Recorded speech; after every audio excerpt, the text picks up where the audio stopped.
Greetings and salutations, everyone. My name is Andrew Kirchhoff, and welcome to my YouTube channel. Today, we're talking about my Week 12 running back rankings for the 2022 fantasy football season. Over the course of today's episode, we're going to be covering all topics related to the running back position, beginning with matchups. We'll talk about which defenses have been giving up the most points to opposing running backs between weeks 7 through 11 in a half PPR scoring format, meeting everyone in the middle, whether you do play in a standard league or a full PPR league, giving ourselves a little bit more perspective as to which defenses over the course of the last month have been giving up the most points to opposing running backs and which specific matchups we want to take advantage of. Now, after we talk about matchups of the position, we'll then transition into talking about our top 36 running back rankings, as I'll share with you guys my opinions and the statistics as to why I have them ranked as such. Of course, we have our top 18 on screen right now. We'll filter through them one at a time, and then we'll talk about number 19 through 36 on another panel. But that's pretty much the entire core of the video. Giving you guys my opinions on these players, giving you guys statistics to make your decision making that much easier going into week 12. Again, there are no teams on bye, so we are at a full capacity at our running back positions, which is going to definitely be fun and definitely put our teams to the test. Now, before we begin, I want to remind you guys, on Thursday, there are 3 games. The first one starting at 9:30 a.m. Pacific Standard Time. I will be here live streaming on the channel starting at 7 a.m. Pacific Standard Time until kickoff between the Detroit Lions and Buffalo Bills, which will be a 2.5-hour live stream. So if you guys want to go ahead and stay up to date on my latest content, such as that, go ahead, click the bell notification button. If you guys are new, subscribe to the channel. We're making daily fantasy football content for the entirety of the 2022 season, not only to help you win your Week 12 matchups, but of course help you capture a 2022 fantasy football championship. Be sure to do so today. Also, final reminder, while you guys are down there in the description, potentially subscribing and or checking out the timestamps, there's a link to PrizePicks. If you guys haven't checked them out already, they have an incredible offer going into Thursday night's game between the Minnesota Vikings and New England Patriots, where we have Justin Jefferson.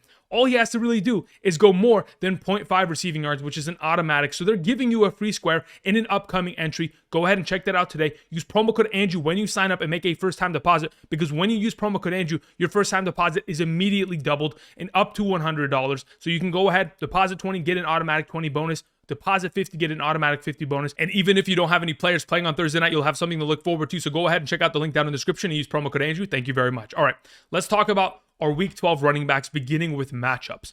Of course, as you can see to the right of me, I've already set up Week 7 through 11 running back stats allowed from defenses. Of course, the Houston Texans have been giving up the most points to opposing running backs, and that hasn't been any different when we looked at weeks 1 through 10 last week.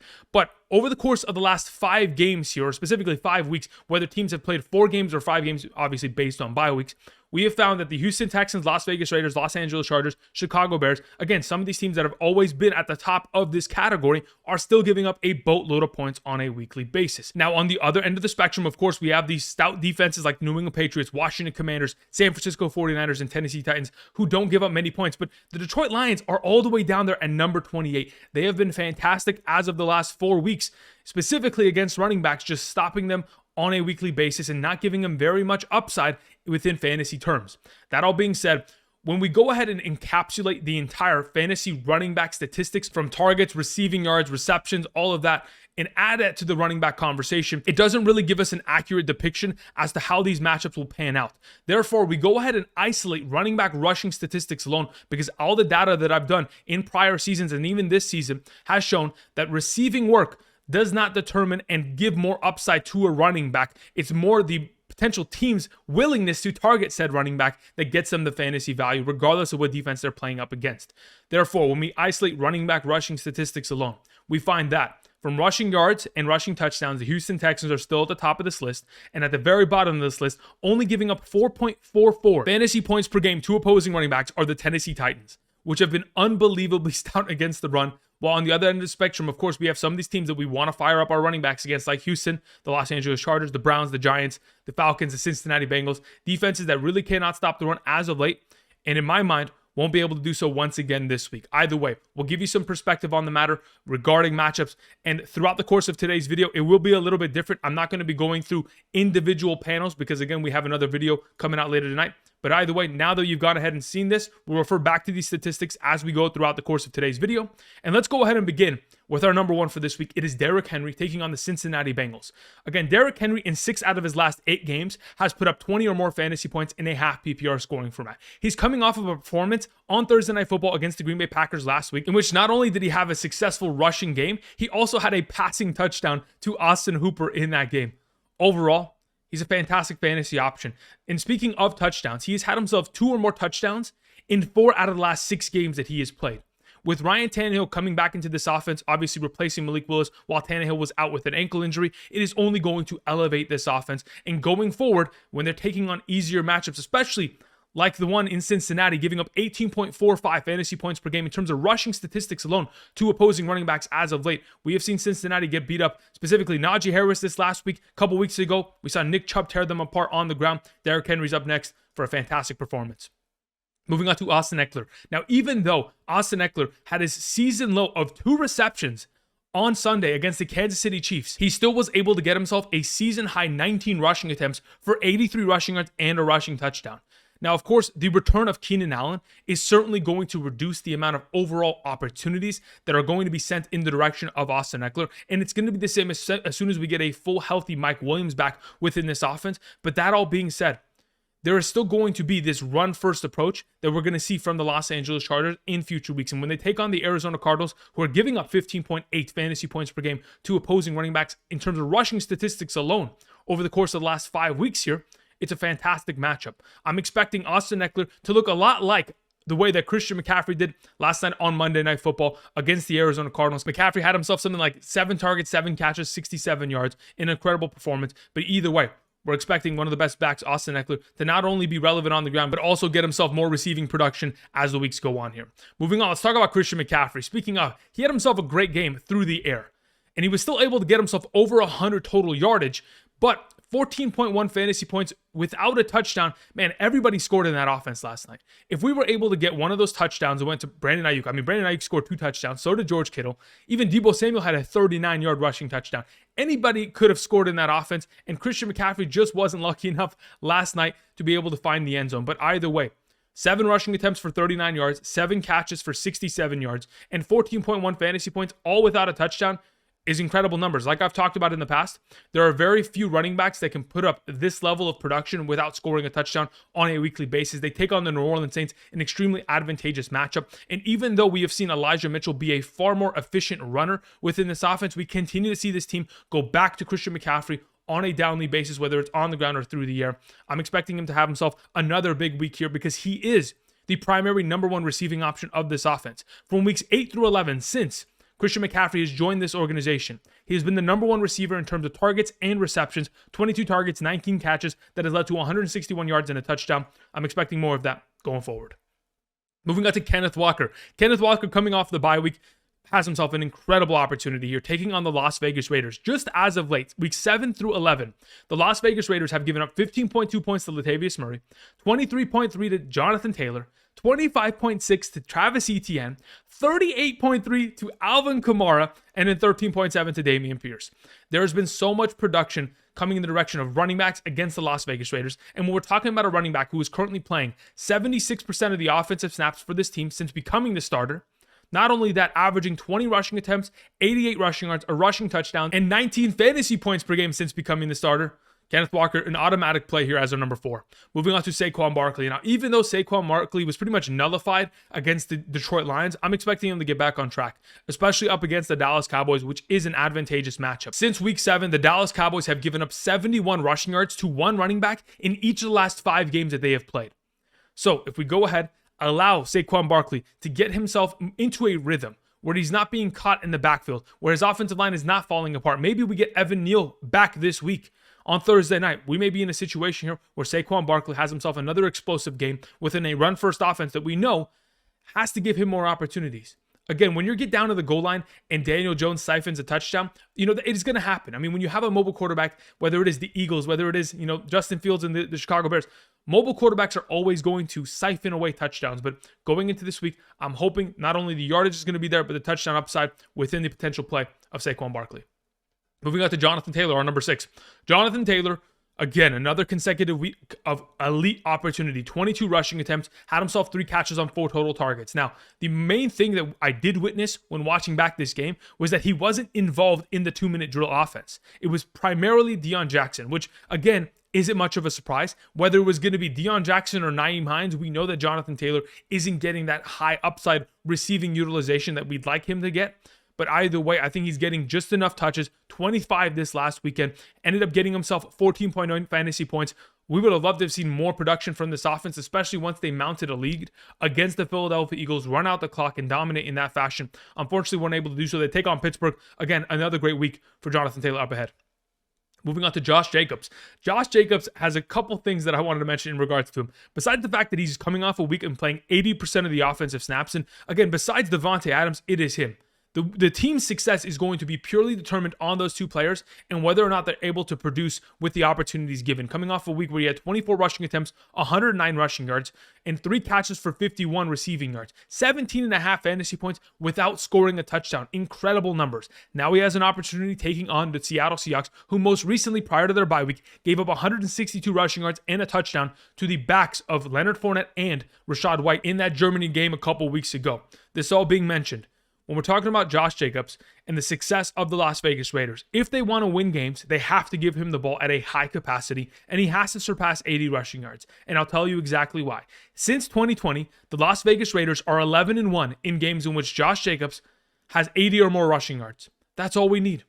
Get him 80 plus rushing yards, give him the opportunities, and go ahead and open the holes for him to run over defenses and specifically dominate against Seattle, because if he does, they're probably winning and continuing to give him these opportunities that he definitely needs. Moving on, let's talk about Tony Pollard. Again, I've been on the Tony Pollard train for the last 4 weeks here, and we're going to continue to be as such.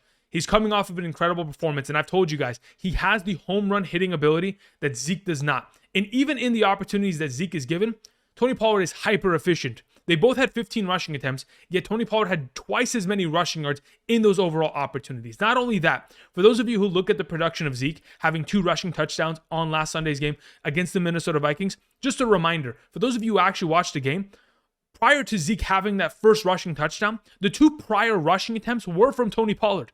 He just got stuffed on back-to-back plays. They want to give him goal line opportunities. They want him to be the primary back, and going forward, he certainly will be. Now, considering he is still getting just as many rushing attempts as Zeke, and on top of it, getting all of the receiving volume and opportunity, 6 targets, 6 catches, 109 receiving yards, and 2 receiving touchdowns, I'm expecting more and more production, especially going up against the defense that is giving up nearly 20 fantasy points per week to opposing running backs on a weekly basis in terms of the running game alone. Moving on, let's talk about Jeff Wilson Jr., our number 9. Jeff Wilson Jr., in the first 2 weeks as a Miami Dolphin, has averaged 13 rushing attempts, 85 rushing yards per game, 3 catches, 23 receiving yards per game, and a touchdown per game.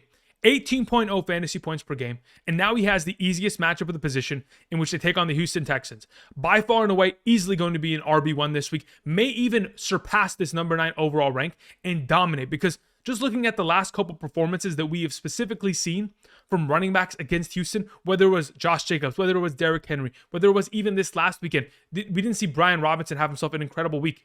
But hey, if that Curtis Samuel rushing touchdown is attributed to a guy like Antonio Gibson, we have ourselves another 15 plus fantasy point running back in that given contest. I'm expecting Jeff Wilson Jr., who's dominating the snaps, is clearly the number 1 overall running back in terms of all metrics, attempts, snaps, targets within this backfield, has overtaken Raheem Mostert to be a fantastic play this given week. Moving on, let's talk about Aaron Jones taking on Philadelphia. Even though Philadelphia has brought in Linval Joseph and Ndamukong Suh to be the interior defensive tackles that they need in order to help stop the run, I don't think that is going to make a big difference. This is still a team that gave up 98 rushing yards to the Indianapolis Colts and a rushing touchdown. We've also seen this defense in the prior contest to that give up 130 yards to Washington, 148 to Houston, 82 to Pittsburgh, and 125 to Dallas. Of course, giving themselves a sprinkle of touchdowns in each of those games as well. Overall, I expect Aaron Jones, who's playing nearly 70% of the offensive snaps as of late, to not only get work on the ground, get work through the air, and be a dominant force in this upcoming contest against the Philadelphia Eagles run-stop defense that, again, hasn't been great all season long. Moving on to Nick Chubb, our number 11. Even though this may seem like a lower ranking for Nick Chubb, you got to understand, he's still taking on the Tampa Bay Buccaneers defense. Tampa Bay has played well, especially when we look at the last time that they played. They shut down Kenneth Walker in all sorts of capacities. Now, maybe the Cleveland Browns can go ahead and step up and take this last week's performance in which they got completely torched on the ground. I mean, Nick Chubb only had 14 rushing attempts and 19 rushing yards. That is not enough for an elite level talent as such. But if we're able to see this offensive line improve, take what happened to them this last week and use that as a learning experience to go ahead and adapt their game and look towards different ways of, potentially moving the ball on the ground, will find a little bit more success in this given week. I'm just purely worried about having one of these situations where, again, against another really tough matchup on the ground, Jacoby Brissett, playing as well as he has as of late, begins to just dominate through the air and, siphon away a lot of overall opportunities that Nick Chubb would typically get on a weekly basis. Moving on to Jamaal Williams at number 12, closing out the RB1 conversation. Jamaal Williams has literally scored, and I'm not even joking, 16.88 fantasy points per game in the last 4 weeks in which DeAndre Swift has been active. He has scored 6 touchdowns on the ground in comparison to DeAndre Swift's 2 rushing touchdowns. The total rushing attempt opportunities over the last 4 games which they have played together has consisted of Jamaal Williams having 67 rushing attempts and, of course, DeAndre Swift only having 18 rushing attempts. It is clear to me that Jamaal Williams is the number 1 running back of this backfield, and even though he is not playing 50% or more of the offensive snaps, it doesn't matter. When he's in the game, he's given opportunity. When they're on the goal line, which they are quite often, they're getting a lot of opportunities in the direction of Jamaal Williams, in which he is definitely delivering. Again, that's 6 rushing touchdowns in the last 4 games. Now they take on Buffalo, who, of course, have pretty much struggled defensively across the board. Even though they're coming off a pretty good week against Nick Chubb, the primary way to beat the Buffalo Bills is to, of course, run the ball consistently on them and then use play action to dominate that inexperienced secondary. I'm expecting Jamaal Williams to have himself another big week here. Moving on to Rhamondre Stevenson. Some of the crazier stats in regards to Rhamondre, like I mentioned earlier with Christian McCaffrey, since joining the 49ers, has led the team in terms of total targets and receptions. Rhamondre Stevenson has been able to do that since week 11 for the New England Patriots, getting 7, 8, and 6 total targets, 28 total in the last 4 games, in comparison to Jacoby Myers, who has had himself 1 less target than Rhamondre Stevenson, coming off a week in which he had 6 targets, 6 receptions, 56 receiving yards. Those overall opportunities are the biggest difference maker between a regular running back and someone who has the ability to not have a great week on the ground, but still be fantasy relevant. We know that, of course, Dameon Harris saw himself more and more opportunities in this given week, but I purely do expect Rhamondre Stevenson, like shown in that game, to be the primary back, be the primary goal line back, and when given opportunities through the air as well, against a really advantageous matchup against the Minnesota Vikings on Thursday night, should be a fantastic play. Moving on to Travis Etienne. Coming off of the bye week, my biggest concern for Travis Etienne isn't his opportunity, isn't the way that he has played as of late. Because to be honest, since taking the starting role of this offense in the last 4 games that he has played, he's averaging 19 rushing attempts per game, 106 rushing yards per game, a rushing touchdown on a 5.5 yard per carry average, and 19.13 fantasy points per game. The biggest issue is the fact that he's playing up against the Baltimore Ravens defense. And the Baltimore Ravens, over the course of the last 3 weeks, have dominated the NFC South running backs, giving up only 43 rushing yards against Tampa Bay, 37 to New Orleans, and 24 this last weekend to Carolina. They have dominated against pretty good running backs like Fournette, Rachaad White, Alvin Kamara, and of course Dante Foreman. If you're going to go ahead and see another one of these dominant run-stopping performances from the Baltimore Ravens, it can absolutely hurt the overall upside of Travis Etienne. But considering the fact that the Baltimore Ravens offense has been slow as of the last couple weeks and really haven't done much in terms of overall upside, it'll keep the Jacksonville Jaguars in this contest and allowing Travis Etienne to continue to run and perhaps later in that game breaking off a couple big runs and defining his fantasy week. Moving on to Najee Harris, the thumbnail for today's episode. Najee Harris has had 2 consecutive games of 20-plus rushing attempts. The fact of the matter is, when you give this man opportunities, he is going to deliver. In his career, he has played 10 games where he's been given 20 or more rushing attempts. In those games, he's averaging 19.37 half PPR fantasy points per game. Najee Harris is one of the best backs in the league, and we are blessed to finally see him break out of this backfield. Of course, there is the fact that Jaylen Warren left that game with a hamstring injury, which allowed Najee Harris to literally play 92% of the offensive snaps. If we continue to see this offense feed the ball in his direction, he's a fantastic play going up against Indianapolis. Moving on to Dalvin Cook. Dalvin Cook was quite literally the only shining light of that entire Minnesota Vikings offense on Sunday against the Dallas Cowboys, because he still had himself 11 rushing attempts for 72 rushing yards.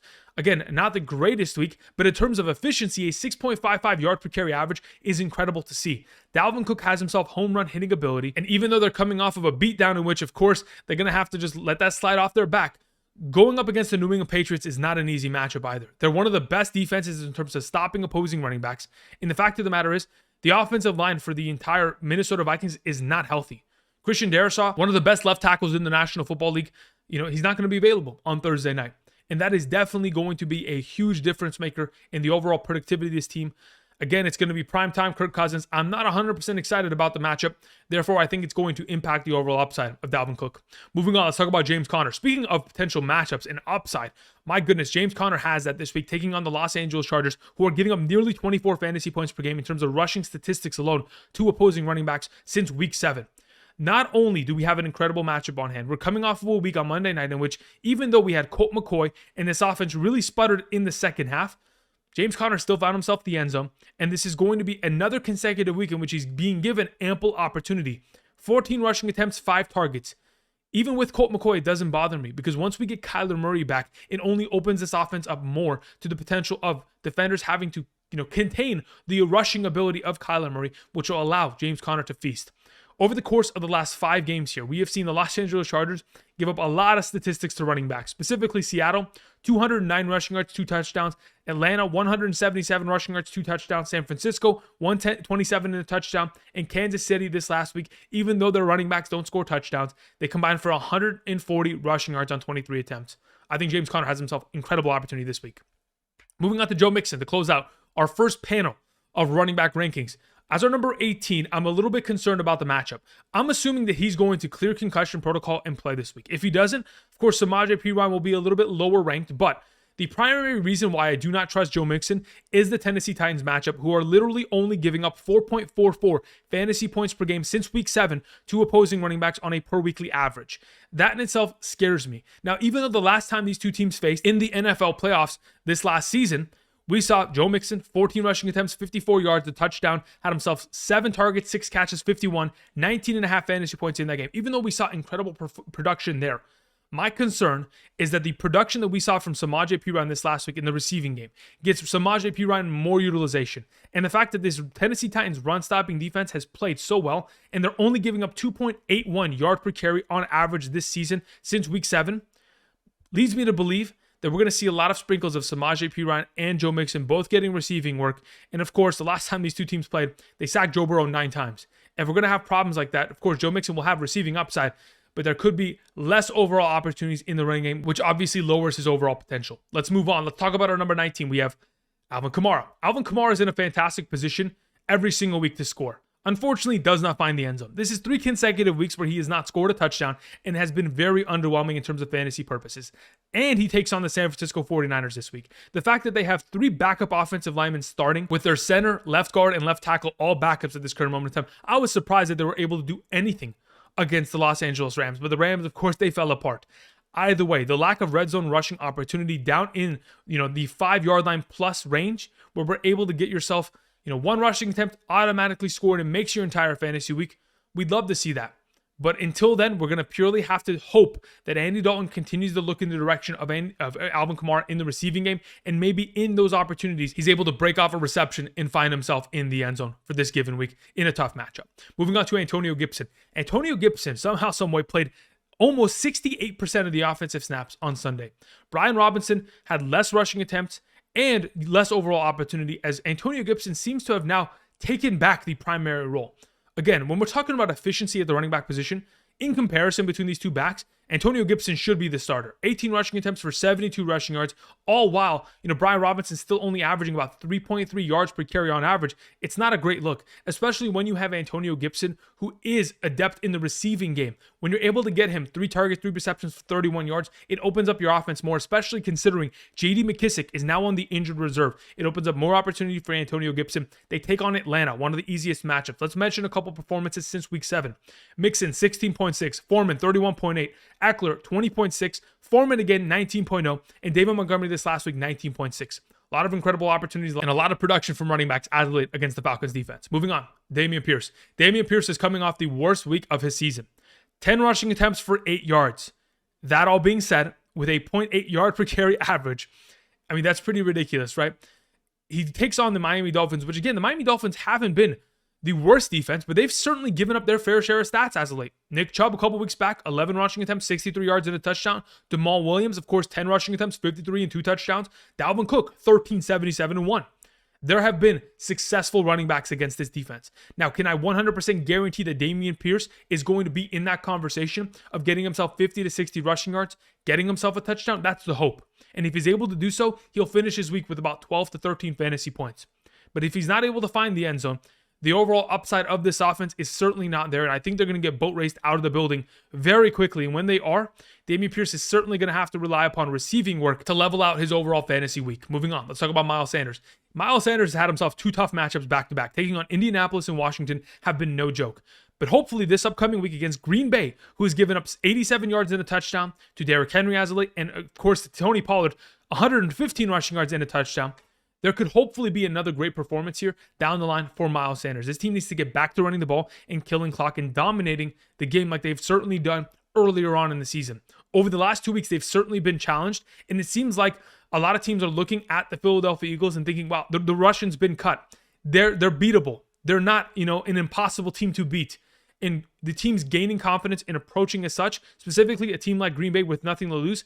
It is definitely going to be an interesting matchup, but I think the Green Bay Packers, the fact that they have not been able to stop the run as of late, certainly lends to more opportunity going in Miles Sanders' direction. Moving on to David Montgomery, our number 23. David Montgomery had himself an incredible week, and this is exactly why I told you guys last week in the running back rankings episode to trade for him. Without Khalil Herbert impeding on his overall opportunity, he had the most touches he has had this season since week 1. David Montgomery is going to continue to be a primary option in this backfield, whether it's on the ground or through the air. My only concern is whether or not Justin Fields is going to be available. Of course, dislocating his left shoulder, this may lead to Justin Fields not even playing, or perhaps even if he plays, not running as much. And if that's going to be the case, David Montgomery gets more opportunity regardless of whether it is Trevor Siemian or a banged up Justin Fields. I think there's more opportunity with Justin Fields being healthy, of course, getting down the field and getting into the red zone to get those scores. But as of right now, I think either way, David Montgomery is still a top 24 option. Moving on to Devin Singletary, number 24. Devin Singletary has had 3 rushing touchdowns in the last 2 weeks. That is incredible production. And to be honest, when I've looked at his last, 5 games here, 4 of those games have consisted of 13 or more rushing attempts. Now, even though this last Sunday we saw a lot of production from James Cook, you guys got to take into account the fact that those were all done when the score was literally 27-10. All those rushing attempts flowing in is only to kill the clock and protect Devin Singletary as an investment for the remainder of the season. What he has done over the course of the last couple weeks, whether it's on the ground or through the air, has begun to really look like what they did late last season with Devin Singletary, where late in the season, when it got cold, when Josh Allen began to struggle, they ran the ball consistently with Devin Singletary and they dominated up front. There's a reason why this organization brought in 2 fantastic offensive linemen, whether it's Quessenberry and or Saffold, to bring in a run blocking threat that no team can stop this season, and they've done exactly that over the last couple of weeks. I'm expecting Devin Singletary to have himself another great week here. If he finds the end zone, he's certainly going to be better than number 24. Moving on, let's talk about Latavius Murray. With Melvin Gordon being released yesterday, this leads to a lot more opportunities going in the direction of Latavius Murray. And the reason why is because Edmonds is going to be out for 3 to 4 weeks with a high ankle sprain. Now, even though this offensive line is beat up, you have to take into account the fact that we still saw Latavius Murray have 17 rushing attempts and 4 receptions in this offense, all while we saw Melvin Gordon get himself 5 targets, 5 catches, and have himself a handful of rushing attempts. If there's more and more, overall workload added to the plate of Latavius Murray, taking on a Carolina Panthers defense, which we know he is certainly capable of dominating up against, this could be another fantastic week, and a reason why we're picking him up via waivers today. Moving on, let's talk about D'Onta Foreman. Okay, here's the thing. Taking on the Denver Broncos isn't a difficult matchup. We have seen running backs dominate against them as of late. And even though they were able to shut down Derrick Henry for only 53 rushing yards a couple weeks ago, they've still given up 109 rushing yards to Jacobs this last weekend. And of course, 156 a couple weekends ago to Travis Etienne. If D'Onta Foreman can get back on track to his consecutive performances of 100 yards. Again, in the last 5 games, 3 of them have consisted of over 118 rushing yards. If the Carolina Panthers running game can get back on track and, distribute those kind of opportunities in the direction of D'Onta Foreman, eventually over the course of this game, considering both these teams are awful on offense, something is going to give and a breakout run is going to happen, whether it is via Latavius Murray or D'Onta Foreman. I think both these guys could very easily be top 24 options. They just got to find the end zone, and these offenses have got to be a little bit better than the defenses on hand, which are certainly, some of the better ones in the National Football League. Moving on, let's talk about Leonard Fournette. I love the matchup for Leonard Fournette. I just don't trust him.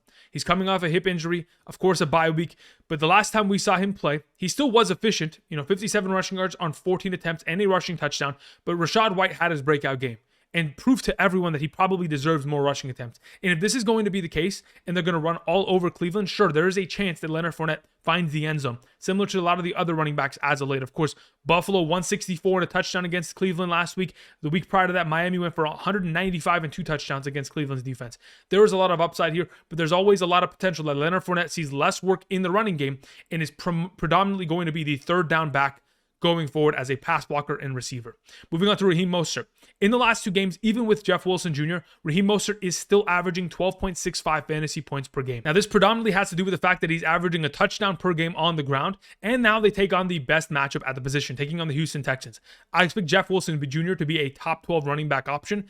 That doesn't mean that Raheem Mostert isn't capable of scoring 10 fantasy points. I honestly think he does, and if not, perhaps even more going into this weekend's matchup up against the Houston Texans' terrible run-stopping defense. Moving on, let's talk about Ezekiel Elliott. Ezekiel Elliott had 15 attempts for 42 yards. That's a 2.8 yard per carry average. He had 1 target, 1 catch. When you compare Ezekiel Elliott's efficiency in comparison to Tony Pollard, there's no conversation to be had. Tony Pollard is the best back. And like I mentioned in regards to Tony Pollard a couple moments ago, Tony Pollard had both of the rushing attempts prior to Zeke's rushing touchdown in the first quarter. If it wasn't for the fact that Tony Pollard got stuffed on first and second down, Zeke doesn't come in and get that third down rushing attempt on the 1 yard line. But that's in a 40-3 blowout. If they're not able to put up that many points up against the New York Giants, which I'm assuming they certainly have the potential to do so, but if they're not able to, I still believe there's a conversation to be had in regards to whether or not Ezekiel Elliott is going to be a reliable enough option in fantasy if he's not a consistent touchdown monster. Of course, taking on this defense has not been difficult for running backs as of late. The Detroit Lions are coming off of a week in which they had 4 rushing touchdowns and 150 yards, from their running backs on 31 rushing attempts. The week prior, 96 yards from Houston's running backs, 61 and a touchdown from Seattle, 120 and 1 from Jacksonville, 134 and 1 from Baltimore. It's a good matchup. They just got to find the end zone with Zeke. Moving on to Isiah Pacheco. Pacheco does not find the end zone, but he is extremely efficient in his opportunities. Thus far this season, the guy is averaging 5.14 yards per carry on average. Takes on the LA Rams, and even though it's a more difficult matchup, but eventually in a matchup as such, the Rams defense is going to break. They're going to bend at times, and they're not going to give up too many rushing yards here and there, but eventually they'll break, and when the floodgates open, Isiah Pacheco should be able to dominate up against his defense. And in my opinion, the fact that Clyde Edwards-Helaire went down with a high ankle sprain solidifies the fact that Isiah Pacheco is going to maintain the starting running back spot of this offense, coming off of a week in which he had 15 attempts for 107 yards, making up a lot of fantasy production within the low amount of opportunities he's been given. Moving on, let's talk about Rachaad White. Rachaad White, in the same conjunction with, Leonard Fournette, should both have great games. Again, it's an incredible matchup. And the last time we saw him, he had 22 rushing attempts and 105 rushing yards, a 4.77 yard per carry average. Could have even had himself a rushing touchdown, but he stopped early just to kill out the clock. That all being said, I still believe that Rachaad White may not be given the full workload. He may not be given 20 rushing attempts. I'm hoping it's going to be the case, and we can probably just pick one of these running backs and say, yes, definitively, this is going to be the guy. But going into week 12, it would not surprise me if both Leonard Fournette and Rachaad White were, relevant fantasy options within the given week based on the matchup alone. Moving on to Michael Carter. I know Michael Carter was hit with the questionable tag from this last week's performance against the New England Patriots. It was a tough one. Again, when you play against the Patriots, it is impossible to run the ball at times. But also, the fact that, the quarterback had 9 completions and they punted the ball 10 times in that game certainly speaks volumes. If Mike White and or Joe Flacco are given the starting spot going into this week, Michael Carter's production, in my mind, increases a heavy amount. I believe Michael Carter's ranking will go up and get into the Leonard Fournette range as of the screen right now. But we're going to have to wait and see what exactly the Jets want to do. If the quarterback changes, I think his opportunity certainly goes up. Moving on to Kenyan Drake, we're talking about our number 33. If, in fact, we see Gus Edwards return from the hamstring injury and potentially retake the throne of this backfield, Kenyan Drake will then be relegated to being, the second-string running back. But if the hamstring injury is still going to be bugging Gus Edwards, and they're going to have Gus Edwards at a limited capacity, I expect Kenyan Drake to be the primary back. And if that's certainly going to be the case going up against the Jacksonville Jaguars, he is still a top 36 running back option. Moving on to DeAndre Swift. If DeAndre Swift does not score a touchdown in each of the last 2 games, he is literally a 4-point running back. And that is what I see him as. Until further notice, DeAndre Swift is a 4-point running back, currently playing another week of 32% of the offensive snaps, having only 5 rushing attempts and 3 receptions. It is not enough to convince me of playing him on a weekly basis and hoping that he'll find the end zone, because the amount of opportunity and the volume of opportunity he's being given isn't guaranteed, especially when we have a vulture like Jamaal Williams leading the backfield. Moving on to Cordarrelle Patterson. You may have been wondering, where is Cordarrelle Patterson all episode long? I don't trust Cordarrelle because they're not giving him enough rushing opportunities to be a primary number one and a top 24 option, especially once we take on the Washington Commanders this week, who are only giving up 3.27 yards per carry on average this season alone. Now that we have the return of Chase Young also to this defensive line, it is going to be tough. The fact that we're seeing Cordarrelle Patterson split snaps and rushing attempts with Tyler Algier, the fact that we're still seeing Cordarrelle Patterson play special teams and return kicks, leads me to believe that they don't want him to be only a running back, which overall, in my mind, decreases his value going into the week. Moving on to Brian Robinson, our number 36.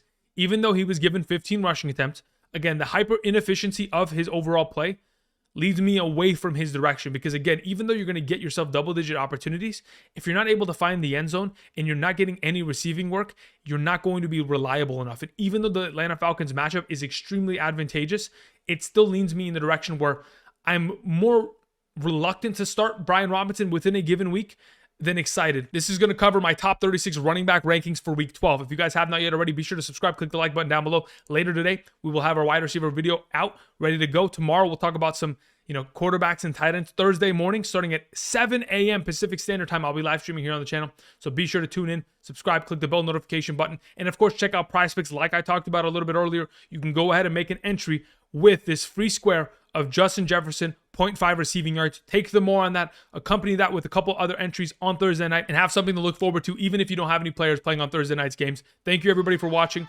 And until next time, I'll see you guys. Peace.